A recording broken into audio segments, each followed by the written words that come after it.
कुरान करीम की आयत करीमा का तर्जमा सुने तो कुछ बात समझ में आए। अल्लाह ताला फरमाता है, वमा असाबकुम मिन मुसीबतिन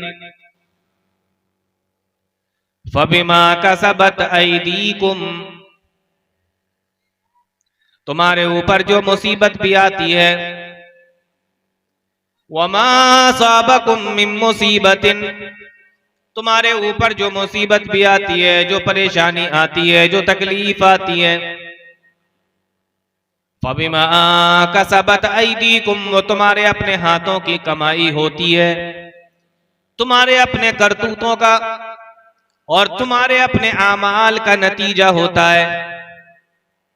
वमा असाबकुम मिन मुसीबतिन फबिमा कसबत ऐदीकुम वयाफू अन कसीर, और अल्लाह ताला तुम्हारे कितने गुनाहों को, कितने तुम्हारे करतूतों को और तुम्हारे कितने ऐसे अमाल को जो तुम करते हो, अल्लाह ताला तो माफ कर देता है। अल्लाह उससे पूछ गज नहीं करता। अल्लाह ताला ने इस आयत में ये बताया कि दुनिया के अंदर ये जो मुसीबतें, परेशानियां और तकलीफें फैली हुई हैं, इंसान अपनी मुसीबतों के अंदर जो गिरफ्तार है वो किसी और वजह से नहीं आई, वो आई है इंसान के अपने करतूतों की वजह से, वो आई है अपने इंसान के आमाल के वजह से, उसने जो गुनाह किए हैं उसकी वजह से। इसलिए अल्लाह ताला फरमाता है, वमा असाबकुम मिन मुसीबतिन फबिमा कसबत ऐदीकुम, तुम्हारे ऊपर जो मुसीबत आती है वो तुम्हारे आमाल का नतीजा होती है, वो तुम्हारे करतूतों का नतीजा होती है, वो तुम्हारे गुनाहों का नतीजा होती है। और कितने गुनाह तुम ऐसे करते रहते हो, अल्लाह ताला तुम्हारे हर गुनाह के ऊपर पकड़ नहीं करता। वयाफू अन कसीर, अल्लाह ताला तुम्हारे कितने गुनाहों को तो माफ कर देता है, उसके बारे में सवाल ही नहीं करता, उसके बारे में पूछ गछ नहीं करता। अल्लाह ताला कितने गुनाहों के तो तुम्हारे छोड़ देता है, इसी तरीके से उसके बारे में सवाल हो जवाब भी नहीं करता। यानी हर गुनाह के बदले में अगर मुसीबत आने लगे, हर गुनाह के बदले में अगर अल्लाह ताला पकड़ करे, हर गुनाह के बदले में अगर अल्लाह ताला तुम्हारे ऊपर मुसीबत नाजिल करे, तो इंसान की सारी जिंदगी मुसीबत के अंदर गुजर जाएगी। हम इतने गुनाह करते हैं, तो अल्लाह ताला ने साफ फरमा दिया, जो मुआशरे के अंदर ये जो हालात बने हुए हैं, समाज के अंदर, देश के अंदर, हमारे घर, गांव, बस्ती के अंदर, ये सब हमारे करतूतों का नतीजा है। इंसान गुनाह करता है तो उसके ऊपर मुसीबत आती है, गुनाह करता है परेशानी में मुब्तला होता है। हजरत नूह अलैहिस्सलातु वस्सलाम की कौम, अल्लाह ताला ने उनके ऊपर अजाब नाजिल किया, तूफान आया, पानी, इतना पानी बरसा, इतना पानी, जमीन से भी पानी निकला और आसमान से भी पानी आया। मुअर्रिखीन ने लिखा है, कुरान करीम बयान करता है, वही तजरी बिहिम फी मौजिन कल जिबाल, इतना पानी दुनिया के अंदर भर गया कि उस जमाने के अंदर जो पहाड़ मौजूद थे, उनकी चोटियां, पहाड़ की चोटियां भी पानी के अंदर डूब गईं, पहाड़ों की चोटियों तक पानी पहुंच गया। आपको क्या लगता है, ये ऐसे ही आ गया या उस कौम की किसी गुनाह का नतीजा थी, उस कौम के गुनाहों का नतीजा, या ऐसे ही आ गया? कौम आद की जिंदगी उठाकर देखो, अल्लाह ताला ने उसको भी हलाको बर्बाद किया और उसके ऊपर भी अल्लाह ताला ने हवा का अजाब नाजिल फरमाया। कुरान करीम कहता है, जब वो हवा चला करती थी, इतनी तेज हवा का वो अजाब अल्लाह ताला की तरफ से आया वफी आदिन इज़ा अरसलना अलैहिमुर रिहल अकीम, वो हवा उनको उठा कर इधर से उधर पटकती थी और इस तरीके से जब वो जमीन पे गिरे मरकर का अन्नहुम आजाज़ु नखलिन खाविया, जैसे खजूर के बहुत बड़े बड़े दरख्त हों। ये अजाब क्यों आया? ऐसे ही बगैर किसी गुनाह के, बगैर किसी गलती के अल्लाह ने पकड़ लिया, बगैर किसी वजह से अल्लाह ताला ने अजाब नाजिल कर दिया? नहीं, ये उनकी किसी गुनाह की वजह से।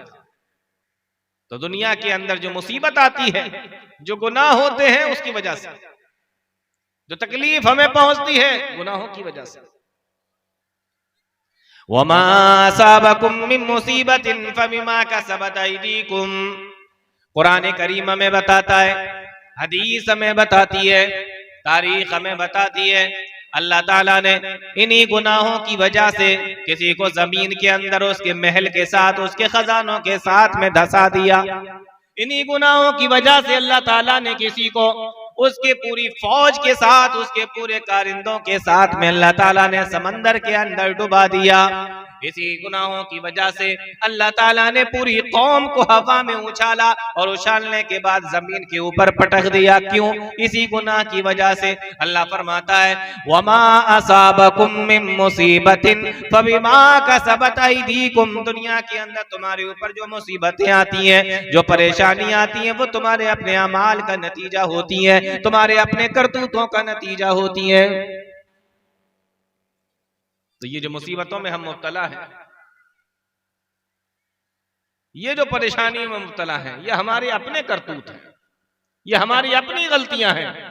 ये जो मुसीबतें आ रही हैं, ये हमारे अपने करतूतों की वजह से। प्यारे नबी सल्लल्लाहु अलैहि वसल्लम बयान फरमाते हैं, इब्ने माजा की रिवायत है, सहाबे रसूल बयान करते हैं, अक़बल अलैना रसूलुल्लाह सल्लल्लाहु अलैहि वसल्लम, एक मर्तबा अल्लाह के नबी सल्लल्लाहु अलैहि वसल्लम हमारे पास में तशरीफ लाए, हमारे पास में आए और हम सबको इकट्ठा करने के बाद में फरमाया या माशरल मुहाजिरीन, ऐ मुहाजिरीन की जमात। जो सहाबा हिजरत करके पहुंचे थे, उन सबको मुखातब करके अल्लाह के नबी सल्लल्लाहु अलैहि वसल्लम ने फरमाया अक़बल अलैना रसूलुल्लाह सल्लल्लाहु अलैहि वसल्लम, हमारे पास में अल्लाह के नबी सल्लल्लाहु अलैहि वसल्लम आए।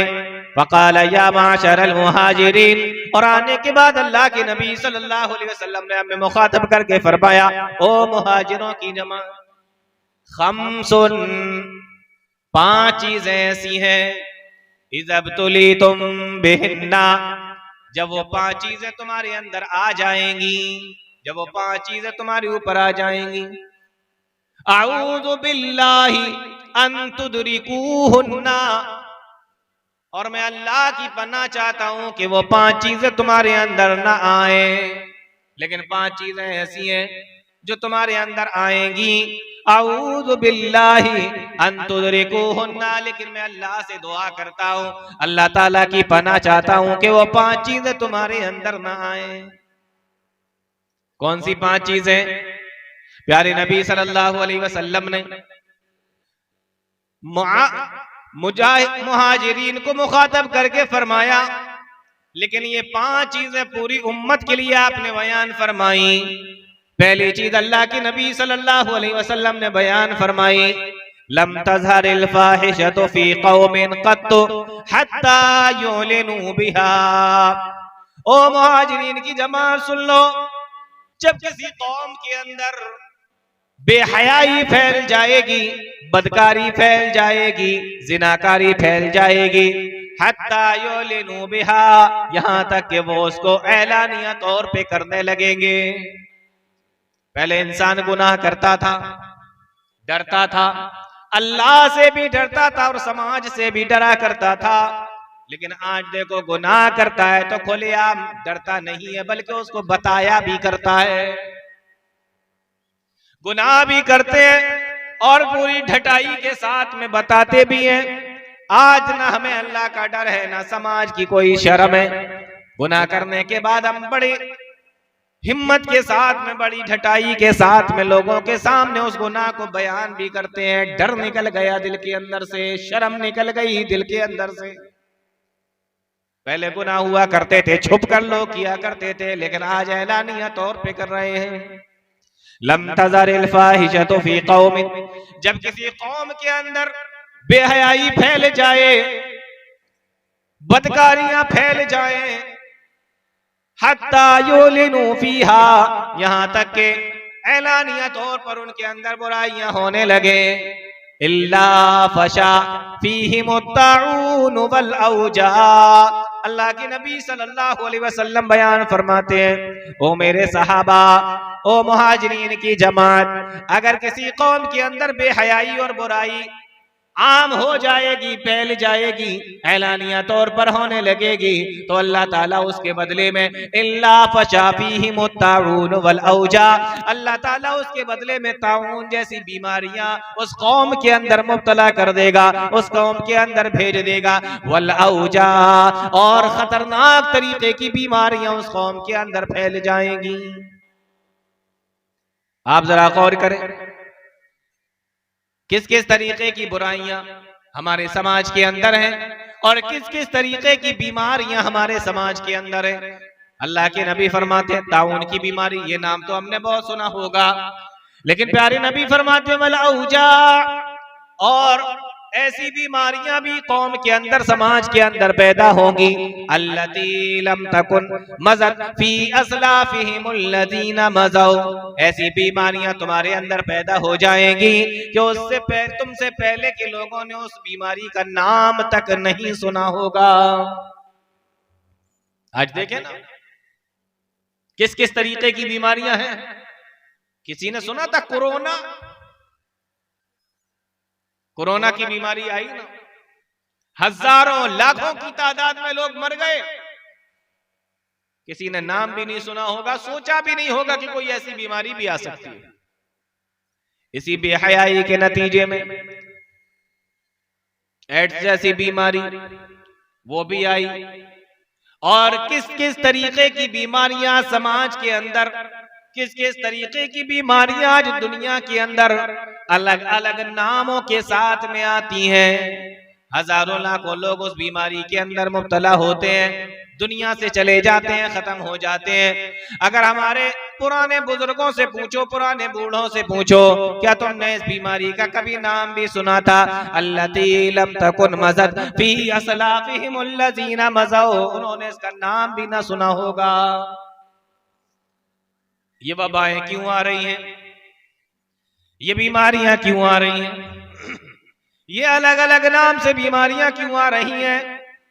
अल्लती लम तकुन मज़त फी अस्लाफिहिमुल्लज़ीना मज़ौ, अल्लाह के नबी जनाब मोहम्मद रसूलुल्लाह सल्लल्लाहु अलैहि वसल्लम ने हमें पहले ही बता दिया था कि किसी कौम के अंदर जब बेहयाई फैल जाएगी, बदकारी फैल जाएगी, आम हो जाएगी, तो अल्लाह ताला उसके बदले में अलग अलग तरीके की, अलग अलग और नई नई तरीके की बीमारियां कौम के ऊपर मुसल्लत कर देगा, बीमारियां भेज देगा।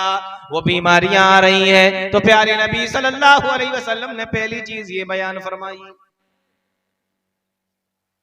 आज इंसान परेशान है, किसी को कोरोना हो गया, किसी को डेंगू हो गया, अजीबो गरीब तरीके की बीमारी, स्वाइन फ्लू, ये भी एक बीमारी है, लाखों लोग इसमें भी मरे थे।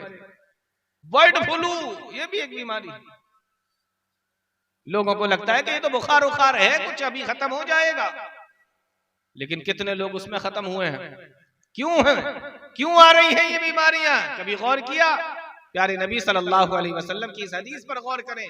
आपने फरमाया कि जब बेहयाई आम हो जाए तो बीमारियां भी आम हो जाएंगी, और ऐसी बीमारियां आएंगी नई नई नाम से, नई नई तरीके की बीमारियां जो पहले लोगों ने नाम भी नहीं सुना होगा। अब कोई आदमी बैठ जाए और कहे कि अजीब तरीके की बीमारियां आ गई, अल्लाह फरमाता है वमा असाबकुम मिन मुसीबतिन फबिमा कसबत अयदीकुम, ये मुसीबत जो तुम्हारे ऊपर आई है ये तुम्हारे अपने अमाल का नतीजा है, तुम्हारे अपने करतूतों का नतीजा है। इस्लाम बेहयाई को पसंद नहीं करता, इस्लाम बदकारी को पसंद नहीं करता, बल्कि अल्लाह ताला ने कुरान करीम के अंदर तो यहां तक फरमाया, इन्नल्लज़ीना युहिब्बूना अन तशियल फाहिशतु फिल्लज़ीना आमनू, जो लोग इस बात को पसंद करते हो कि समाज के अंदर बेहयाई फैल जाए, लहुम अज़ाबुन अलीमुन फिद दुनिया वल आखिरा, अल्लाह ताला उनको दुनिया के अंदर भी और आखिरत के अंदर दर्दनाक अज़ाब देगा। मोबाइल फोन का इस्तेमाल करने वालों, मोबाइल फोन का गलत इस्तेमाल करने वालों, आज एक आपके बटन दबाने पर और एक बार आपको टच करने पर, क्लिक करने पर, एक बार टच करने पर बेहयाई की चीजें भी मोबाइल पे आपके सामने आ जाएंगी, और अगर आप चाहेंगे तो अच्छी चीजें भी आपके सामने आ जाएंगी। अल्लाह ताला ने इंसान को बनाया, दो रास्ते अल्लाह ताला ने दिखा दिए, ये भलाई का रास्ता है, ये बुराई का रास्ता है, ये जन्नत का रास्ता है, ये जहन्नम का रास्ता है, और इंसान को चॉइस दे दी, इंसान को अपना ऑप्शन है, अपनी ख्वाहिश है, वो जिस रास्ते पर जाना चाहे चला जाए। आधी रात का वक्त है, इंसान अपने कमरे के अंदर लेटा हुआ है, दरवाजा भी बंद है, कोई देखने वाला नहीं है, कोई आंख उसको नहीं देख रही है, मोबाइल फोन उसका अपने हाथ में है। आज मेरे नौजवान भाई, हम क्या करते हैं, हमारे सामने कोई नई चीज आई, हमारे सामने कोई चीज आई, हम अपने दोस्तों को भी फॉरवर्ड करते हैं, हम अपने दोस्तों को भी भेजते हैं, बहुत सारे लोग उसको ग्रुप के अंदर भी डाल देते हैं, फिर वो एक ग्रुप से दूसरे में, दूसरे से तीसरे में, तीसरे से चौथे में चली जाती है। आपको मालूम नहीं वो कितने लाखों लोगों तक पहुंच चुकी है, वजह उसकी आप बने हो। अल्लाह फरमाता है, इन्नल्लज़ीना युहिब्बूना अन तशियल फाहिशतु फिल्लज़ीना आमनू, जो लोग तो समाज के अंदर बेहयाई फैलाना चाहते हैं, जो लोग समाज के अंदर बुराइयां फैलाते हैं, लहुम अज़ाबुन अलीमुन फिद दुनिया वल आखिरा, अल्लाह ताला ने उनके लिए दुनिया और आखिरत के अंदर दर्दनाक अज़ाब बयान कर रखा है। तो इंसान किसी चीज को देखता है तो उसको फॉरवर्ड करता है। उलमा इकराम बैठे हैं, आप उनसे पूछिए, ये आपको बताएंगे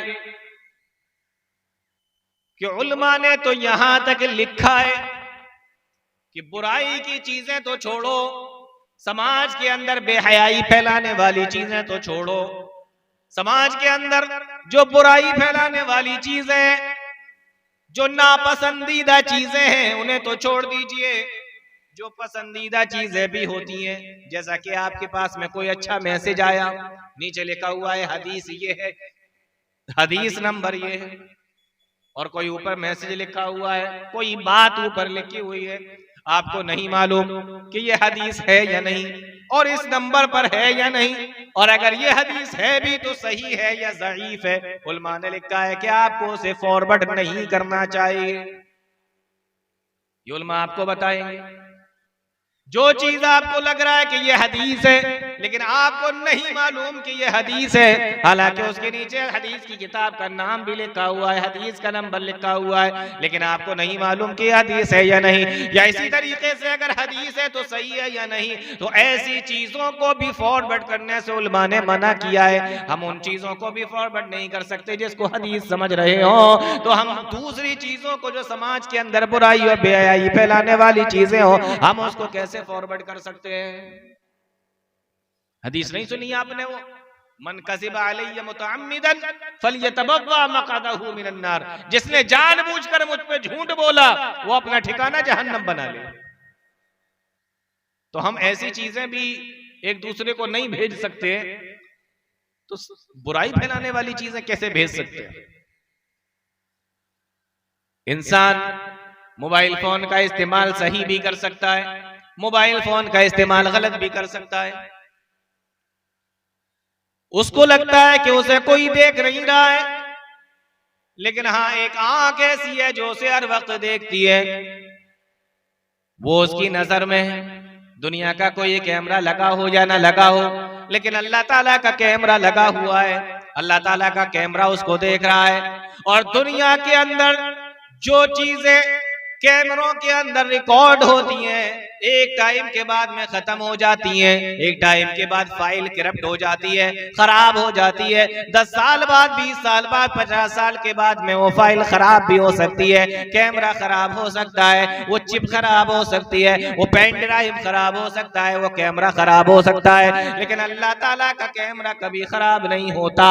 अल्लाह ताला का जो कैमरा लगा हुआ है वो कुरान करीम बयान फरमाता है कि माली हाज़ल किताबि ला युगादिरु सगीरतन वला कबीरतन इल्ला आसाहा। इंसान जब कयामत के दिन अपने नामे अमाल को देखेगा तो कहेगा मालिया वैलतना, हाय हमारी बर्बादी, हाय हमारी हलाकत। माली हाज़ल किताबी ला युगादिरु सगीरतन वला कबीरतन इल्ला आसाहा। इसके अंदर न कोई छोटी चीज बची है, न कोई बड़ी चीज बची है, इल्ला आसाहा, मगर इसके अंदर लिख दी गई है। अल्लाह ताला के कैमरे के अंदर सारी चीजें रिकॉर्ड हो रही है। इसलिए मेरे भाइयों, अल्लाह ताला कुरान करीम के एक दूसरी जगह पे फरमाता है अलम नजअल लहू ऐनैन, क्या वो अल्लाह जिसने तुम्हें दो आंखें दी हैं, क्या उस अल्लाह ने तुम्हें दो आंखें नहीं दी हैं? आप अंदाजा करो, जिस अल्लाह ने हमें देखने के लिए दो आंखें दी हो,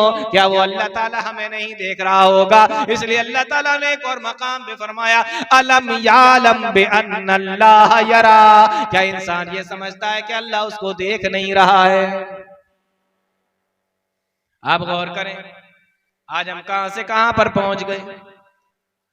छोटे छोटे बच्चे, उनके हाथ में भी हमने मोबाइल दे दिया, और घरों की लड़कियों के पास में भी मोबाइल। कहां से आया नहीं मालूम, मोबाइल है, किसने दिया नहीं मालूम। क्यों नहीं मालूम? आपकी जिम्मेदारी है कि आप अपने घर के अंदर निगरानी करें। आपकी जिम्मेदारी है कि आप अपने घर, अपने बच्चों के ऊपर, अपने बेटों के ऊपर, अपनी बेटियों के ऊपर नजर रखें। ये आपकी जिम्मेदारी है। अल्लाह के नबी सल्लल्लाहु अलैहि वसल्लम ने एक हदीस के अंदर इरशाद फरमाया कि हर इंसान जिम्मेदार है और उससे उसकी जिम्मेदारी के बारे में, उसकी रियाया के बारे में उससे सवाल किया जाएगा। वर्रजुलु राइन फी अहलिही, और इंसान यानी मर्द भी अपने घर वालों के बारे में उससे सवाल पूछा जाएगा। वल मरअतु राइयतुन फी बैति ज़ौजिहा, और औरत से भी उसके घर के बारे में सवाल किया जाएगा, यानी बीवी से भी पूछा जाएगा, शौहर से भी पूछा जाएगा, मर्द से भी पूछा जाएगा, औरत से भी पूछा जाएगा, माँ से भी पूछा जाएगा, बाप से भी पूछा जाएगा, उसकी औलाद के बारे में उससे सवाल किया जाएगा। क्या आपने हजरत मरियम अलैहिस्सलातु वस्सलाम वाकया नहीं सुना? हजरत मरियम जब छोटी सी है और हजरत ज़करिया अलैहिस्सलातु वस्सलाम की किफालत में कुरान करीम बयान करता है कि जब भी हजरत ज़करिया अलैहिस्सलातु वस्सलाम उनके पास में जाते, हजरत मरियम के पास, क्या देखते हैं? वजदा इंदहा रिज़्क़ा, वहां पर रोजी रखी हुई है, फल रखे हुए हैं, खाना रखा हुआ है।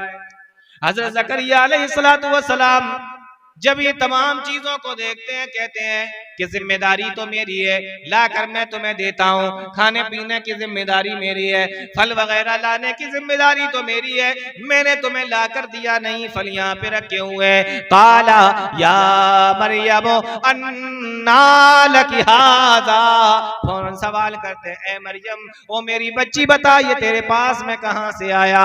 हजरत मरियम का जवाब सुनो, कालत हुवा मिन इंदिल्लाह, कहा ये मेरे अल्लाह के पास से आया है, ये मेरे रब के पास से आया है, मेरे अल्लाह ने मुझे दिया। मालूम यह हुआ कि अगर माँ बाप अपने बच्ची के पास या अपने बच्चे के पास में कोई ऐसी चीज देखें जो माँ बाप ने लाकर नहीं दी है, तो सवाल करें कि ये तेरे पास में कहां से आया।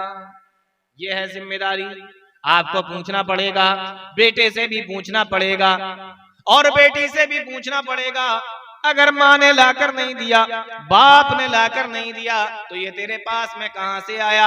हज़रत ज़करिया ने हज़रत मरियम से भी यही सवाल किया, या मरियमो अन्ना लकी हाज़ा, जिनकी इस्मत की और जिनकी इज्जत के बारे में अल्लाह ताला ने कुरान करीम के अंदर बयान फरमाया, वल्लती ahsanat फरजहा, मरियम तो वो औरत थी जिन्होंने अपनी इज्जत की हिफाजत की है, उसके बावजूद भी मरियम से सवाल किया जा रहा है। आज हम अपने बच्चों से सवाल नहीं करते, आज हम अपनी बच्चियों से सवाल नहीं करते। आज हमारे बच्चे कॉलेज में पढ़ने के लिए जाते हैं, हमारी बच्चियां भी कॉलेजों में पढ़ने के लिए जाती हैं और गिफ्ट ले लेकर कॉलेजों से घर पे वापस आती हैं, गिफ्ट ले लेकर कॉलेजों से घर पे वापस आती हैं। आज उनके माँ बाप उनको देखकर खुश तो होते हैं, लेकिन सवाल नहीं करते, या मरियम अन्ना लकी हाज़ा, ये सवाल जो मरियम से हज़रत ज़करिया ने पूछा था वो उनसे सवाल नहीं करते। तो पूछना चाहिए ये कहां से आया, ये जिम्मेदारी है। क़ालत हुवा मिन इंदिल्लाह, कहा ये मेरे रब के पास से आया है। और फिर आगे फरमाया, इन्नल्लाह यर्ज़ुक़ु मन यशाउ बिग़ैरि हिसाब, अल्लाह ताला जिसको चाहता है बगैर हिसाब किताब के अता फरमाता है। ये अल्लाह ताला की हिकमत है, उसकी रहमत है, वो जिसको चाहे बगैर हिसाब दे। आप देखें ना दुनिया के अंदर अमीर से अमीर आदमी आपको मिल जाएगा, इंसान काम करता है, मेहनत करता है, अल्लाह ताला उसके बदले में उसको देता भी है और खूब देता है, देता चला जाता है। ये अल्लाह की मर्जी है, जिसको चाहे दे। एक चीज मैं यहाँ पे आपको बता रहा हूं, बड़ी बेहतरीन चीज, बड़ी जबरदस्त चीज है, इसको यहां से लेकर जाइए। कुरान करीम बयान करता है, जब मरियम ने हजरत ज़करिया से ये कहा कि ये अल्लाह के पास से आया, मुअर्रिखीन ने लिखा है, हजरत ज़करिया ने जब देखा कि वही अल्लाह, गौर से सुनना इस बात को, वही अल्लाह जो मरियम को बगैर मौसम के फल खिला सकता है, जो बगैर मौसम के मरियम को फल दे सकता है, तो हजरत ज़करिया जिनके घर में अभी तक औलाद नहीं हुई थी, सोचने लगे वो अल्लाह ताला मुझे औलाद क्यों नहीं दे सकता।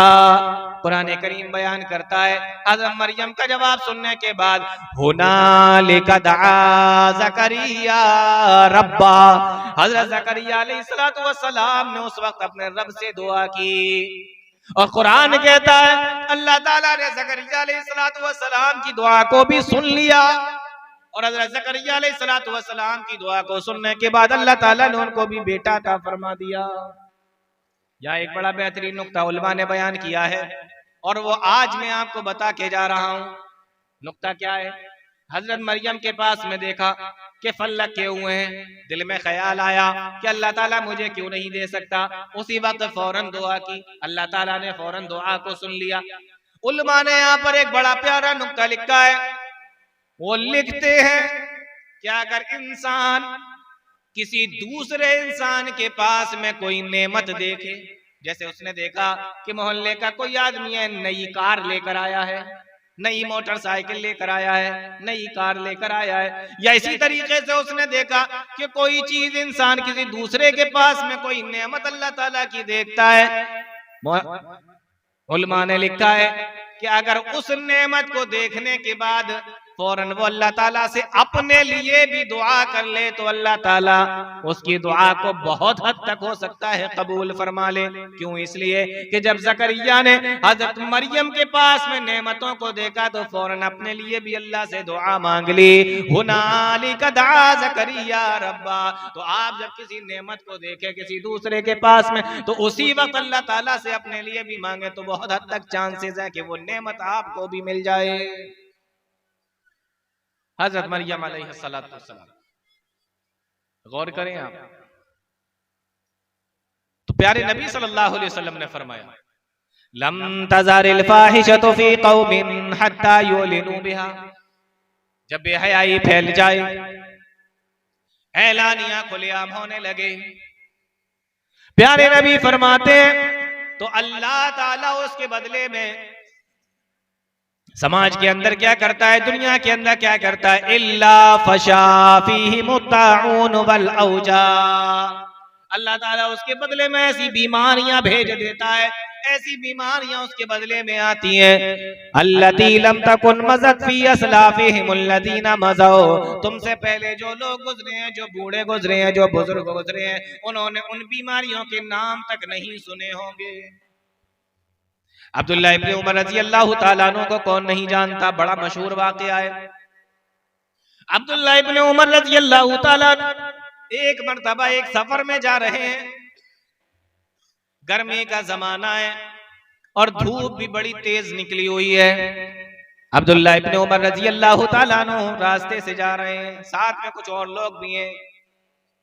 आपने फरमाया, ऐ लोगों, आगे चलकर कोई साया अगर नजर आए तो वहां पे पड़ाव डाल लेते हैं, वहां पर बैठेंगे, कुछ देर आराम करेंगे, उसी के साये में जोर की नमाज भी अदा करेंगे और फिर खाना भी खाएंगे, थोड़ी देर आराम भी कर लेंगे। अभी आगे चले जा रहे हैं, गर्मी का जमाना है, धूप सख्त निकली हुई है। मुअर्रिखीन ने लिखा है, थोड़ी दूर जाने के बाद एक पहाड़ का साया उनको नजर आता है। पहाड़ का साया जब वो देखते हैं, अपने लोगों से कहते हैं कि चलो यहीं पर थोड़ी देर के लिए रुकते हैं। रुक गए। जब खाना खाने का टाइम आया, दस्तरखान लगाया गया और उसके ऊपर जब खाना रखा गया, अभी खाना शुरू नहीं किया था, खाना खाने ही के लिए बैठे थे। इतने में क्या देखते हैं कि एक चरवाहा अपनी बकरियों को लेकर इसी पहाड़ के दामन में आना चाहता है। इसी साये को तलाश करते हुए, शायद वो भी आ रहा होगा, उसी साये को तलाश करते हुए अपनी बकरियों को हाँकता हुआ लेके आ रहा है। गौर करने की बात है मेरे भाई। हजरत अब्दुल्लाह बिन उमर अपने साथियों से कहते हैं कि अभी रुक जाओ, अभी थोड़ी देर के लिए खाना मत खाओ। जब वो चरवाहा हमारे पास में आ जाए, हम उसको भी अपने खाने में शामिल कर लेंगे, वो हमारे साथ में बैठकर खाना खा लेगा, वो हमारे साथ में बैठकर खाना खाएगा, इसलिए थोड़ी देर के लिए रुक जाओ। और आप गौर करें, ये हज़रत अब्दुल्लाह इब्न उमर रज़ी अल्लाह ताला अन्हु का मामला है। आज हमारा मामला क्या है? हम गरीबों के साथ में खाना खाना नहीं चाहते, हम मजदूरों के साथ में बैठकर खाना नहीं खाना चाहते, हमें जगह भी स्टैंडर्ड चाहिए और हमें साथ में बैठने वाला भी स्टैंडर्ड चाहिए। हमारी हालत ये है, अगर किसी गरीब के घर से खाने की दावत आ जाती है तो हम नहीं जाते हैं, लेकिन अगर किसी अमीर के घर से दावत आती है तो हम बड़े शौक से जाते हैं। गरीब आदमी अगर अपनी यहाँ खाने पर बुलाए, दावत में बुलाए, अपनी यहाँ शादी ब्याह के अंदर बुलाए, तो हम उसको जाना पसंद नहीं करते, लेकिन अगर अमीर आदमी हमें बुलाता है तो हम बड़े शौक से जाते हैं। यह हमारी हालत है। और फर्क क्या होता है? फर्क आप अच्छे तरीके से जानते हैं। गरीब आदमी के घर पे जाएंगे, जिस कपड़े से वो अपने मुंह को साफ करता है, जिस कपड़े से वो अपने मुंह को साफ करता है, उसी कपड़े से वो आपके लिए कुर्सी को भी साफ कर देगा और उस पर आपको बिठाएगा। ये इज्जत देता है गरीब आदमी। और अमीर आदमी के घर पे अगर आप खाने के लिए चले जाओ, उसके यहाँ कोई फंक्शन है, कोई शादी है, उसके यहाँ अगर आप चले जाते हैं तो वो आपसे सीधे मुंह बात भी नहीं करने को तैयार है। वो आपसे सिर्फ मिला एक फॉर्मेलिटी के तौर पे आपसे मुलाकात करता है और आगे बढ़ जाता है। इतना भी नहीं पूछता कि आपने खाना खाया भी है या नहीं खाया, आए कब हो। बस आप खुद से जाकर उसको अपनी शक्ल दिखाने की कोशिश करते हो कि देखो, हाँ हम तुम्हारे यहाँ आ गए हैं, तुम्हारे यहाँ हम पहुंच गए हैं। ये दोनों की शादियों में, दोनों की दावतों में फर्क होता है। लेकिन अमीर आदमी की यहाँ हर आदमी जाना चाहता है, गरीब की यहाँ नहीं जाना चाहते। हजरत हुसैन रज़ी अल्लाह ताला जो प्यारे नबी सल्लल्लाहु अलैहि वसल्लम के नवासे हैं, हजरत हसन और हुसैन रज़ी अल्लाह ताला इनके बारे में आता है कि जब ये किसी जगह जाया करते थे और किसी ऐसे जगह से निकला करते थे जहाँ पे गरीब लोग रहा करते थे और ऐसे लोग रहते थे जो फकीर हुआ करते थे, गरीब हुआ करते थे, ये उनके साथ में बैठकर खाना तनावुल फरमाया करते थे। कोई आर नहीं, कोई शर्म नहीं कि मैं किस खानवादे से हूं, मैं कौन हूं, कुछ नहीं। हजरत अब्दुल्लाह बिन उमर रज़ी अल्लाह ताला कहते हैं कि रुक जाओ, अभी उसको आ जाने दो, साथ में बैठकर खाना खा लेंगे। वो चरवाहा भी धूप से बचने के लिए और गर्मी से बचने के लिए अपनी बकरियों को हाँकता हुआ उस पहाड़ के दामन में लेकर आया, उस पहाड़ के साये में लेकर अपनी बकरियों को लेकर आया।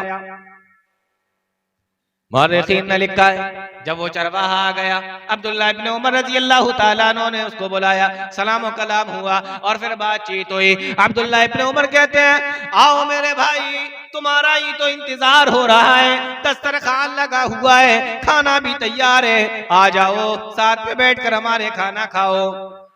जब उसने ये सुना, अब्दुल्लाह इब्न उमर रजी अल्लाह तआला अन्हु को जवाब देता है, कहता है कि आप खाना खा लीजिए, मैं रोजे से हूं, मैं आपके साथ में खाना नहीं खा सकता। समझ में आ रही है बात? अब्दुल्लाह इब्न उमर रजी अल्लाह तआला अन्हु उसका ये जवाब सुनकर हैरान हो जाते, कहने लगे अगर फर्ज रोजे होते, रमजान के महीने के रोजे होते तो हमें मालूम होता कि रमजान का महीना है, रोजे से होगा, लेकिन ये तो रमजान का महीना भी नहीं चल रहा है, इतनी गर्मी का मौसम है, चिलचिलाती हुई शिद्दत की धूप निकली है और इसने कौन सा रोजा रखा है। अब्दुल्लाह इब्न उमर ने उससे सवाल किया कि तूने ये कौन सा रोजा रखा है? कहने लगा कि मैंने नफली रोजा रखा है। मेरे भाइयों गौर करो, आज हमें फर्ज रोजे रखना भारी पड़ जाते हैं, आज हम फर्ज रोजे रखने से भी बचते हैं। नौजवान आधे रोजे रखते हैं, आधे रोजे नहीं रखते। कितने लोगों के बारे में ऐसा सुनने में आया, पूरे महीने रोजे नहीं रख पाते, 15 दिन के रोजे रखे, 15 दिन के नहीं रखे, जितनी मर्जी आई उतने रखे, जितने चाहा नहीं रखे। यह हाल है हमारा। घर पे बैठकर खाना खाते हैं रोजे में, रमजान के महीने में, और जब घर से बाहर निकलते हैं तो मुंह को बिल्कुल यूं साफ करके ऐसे निकलते हैं कि जैसे बेचारे का बगैर सहरी का रोजा हो। ऐसे निकलते हैं घर से बाहर जैसे सहरी भी नहीं कर पाया, शायद सहरी में आंख भी नहीं खुली है इसकी, बगैर सहरी का रोजा रखा हो। किसी आदमी के साथ में बैठ जाएं इफ्तारी करने के लिए तो वो अपनी भी प्लेट इसको दे दे कि ये बड़ा परेशान लग रहा है और आया है घर से खाकर। ये हमारे यहाँ नौजवानों की हालत है। हजरत अब्दुल्लाह बिन उमर, जिनका वाकया मैं आपको सुना रहा हूं, इन्हीं की एक और हदीस है जो सही बुखारी के अंदर है कि हमारे यहाँ छोटे छोटे बच्चे भी रोजा रखा करते थे और बच्चे जब भूख की वजह से रोते तो हम उन्हें खिलौने दे दिया करते थे, लेकिन रोजे नहीं खुलवाया करते, इफ्तार नहीं कराया करते थे जब तक टाइम नहीं हो जाता। हजरत उमर के बारे में आता है कि एक बार उनके पास में एक आदमी लाया गया जिसने रमजान के महीने में शराब पी रखी थी। हजरत उमर ने उसको कोड़े लगवाए और कहा कि कमबख्त, हमारे यहाँ तो छोटे छोटे बच्चे रोजे से हैं और तू इस तरीके की हालत में घूम रहा है। तो नफली रोजा। अब्दुल्लाह इब्न उमर ने पूछा, ओ मेरे भाई, इतना गर्मी का मौसम है, इतना गर्मी का जमाना है, तेज धूप निकली हुई है और तूने आज रोजा भी रखा हुआ है, आखिर ये किस तरीके का रोजा है? मेरे नौजवान साथियों, उसका जवाब सुनो, उस चरवाहे का जवाब सुनो। जवाब देता है अब्दुल्लाह इब्न उमर रजी अल्लाह तआला अन्हु को, कहने लगा कि मैंने आज जो रोजा रखा है ये नफली है, और ये नफली रोजा मैंने क्यों रखा है? जवाब देता है कि मैंने नफली रोजा इसलिए रखा हुआ है क्योंकि ये दुनिया बड़ी छोटी सी है, ये दुनिया बड़ी छोटी सी है और आखिरत की जिंदगी बहुत बड़ी है, और मैं ये चाहता हूँ कि जब मैं अल्लाह ताला के पास में जाऊं तो बहुत सारे अमाल लेकर जाऊं, बहुत सारी नेकियां लेकर जाऊं, बहुत सारा सवाब लेकर अल्लाह ताला के पास में पहुंचूं। अब्दुल्लाह इब्न उमर ने जब ये जवाब सुना, कहने लगे कहीं ऐसा तो नहीं कि ये सिर्फ बातें बना रहा है, लाओ जरा इसका टेस्ट लेते हैं, देखते हैं जरा इसको कि ये सही भी बोल रहा है या नहीं बोल रहा है। हजरत अब्दुल्लाह इब्न उमर रजी अल्लाह तआला अन्हु ने फिर उससे एक सवाल किया, कहने लगे ए मेरे भाई, ये बकरियां जो तुम चरा रहे हो इसमें से एक बकरी मुझे बेच दो, एक बकरी मुझे दे दो, मैं तुम्हें पैसे दूंगा, मैं तुम्हें कीमत दूंगा, एक बकरी मुझे दे दो। अब्दुल्ला इब्न उमर कहते हैं बकरी मुझे दे दो। वो कहने लगा मैं आपको बकरी नहीं दे सकता। कहा क्यों नहीं दे सकते? कहने लगा मैं इसलिए नहीं दे सकता क्योंकि मैं बकरियों का चरवाहा हूँ, मैं बकरियों का मालिक नहीं हूँ। मुसलमानों जरा गौर करो, नौजवानों जरा सोचो, मैं बकरियों का चरवाहा हूँ, मैं बकरियों का मालिक नहीं हूँ, इसलिए मैं आपको ये बकरी नहीं दे सकता, बकरी बेच नहीं सकता। हजरत अब्दुल्ला बिन उमर ने कहा कि इस जंगल के अंदर, इस बयाबान के अंदर अगर तुम्हारा मालिक तुमसे पूछे कि बकरी कहाँ चली गई तो तुम उससे कह सकते हो कि बकरी को भेड़िया ले गया। और जंगलों के अंदर भेड़िए और इस तरीके से जंगली जानवर तो आया करते हैं, अगर इंसान को भी अकेला देख लेते हैं तो उसको भी मार दिया करते हैं। बकरी कौन सी बड़ी चीज है? तुम्हारा मालिक तुमसे पूछेगा तो कह देना बकरी को भेड़िया ले गया और उसकी कीमत तुम रख लेना, और अभी तुम्हारे सामने ज़बह करूंगा और उसका गोश्त बनाऊंगा, थोड़ा सा गोश्त तुम्हें भी दे दूंगा, रात में तुम शाम के वक्त में उससे इफ्तार भी कर लेना। ऑफर देखें आप, चेक कर रहे हैं उसको कि सिर्फ बातें ही तो नहीं बना रहा है या इसका रोजा इसको कुछ फायदा भी पहुंचा रहा है। कहने लगे ये बकरी मुझे दे दो, अपने मालिक से जाकर ये कह देना तुम्हारा मालिक तुम्हें देख तो नहीं रहा है। जब उसने ये अल्फाज सुने तो कहने लगा कि बेशक मेरा जो मालिक है वो मुझे नहीं देख रहा है, इन बकरियों का जो मालिक है वो नहीं देख रहा है, लेकिन जो सारी कायनात का मालिक है, जो सारी कायनात का चलाने वाला है, वो तो सब कुछ देख रहा है। ऐन अल्लाह, उस अल्लाह को क्या जवाब दूंगा? आप अंदाजा करें मेरे भाई, उस नौजवान को देखे, उस चरवाहे को देखे, कहा कि इन बकरियों का मालिक तो नहीं देख रहा है, उसके सामने तो मैं कह दूंगा, लेकिन जो सारी कायनात का मालिक है, जर्रे जर्रे का मालिक है, हर चीज का जो मालिक है, उसके सामने क्या जवाब दूंगा? ऐन अल्लाह, मेरा अल्लाह तो मुझे देख रहा है, मेरा रब तो मुझे देख रहा है, उस अल्लाह के सामने मैं क्या जवाब दूंगा? उस अल्लाह को मैं क्या जवाब दूंगा?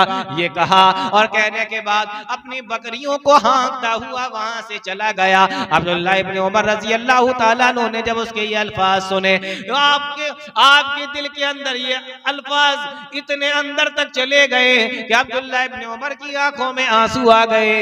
इस तरीके का असर उन अल्फाजों का हुआ, अब्दुल्लाह इब्न उमर की आंखों में आंसू आ गए और उस बकरी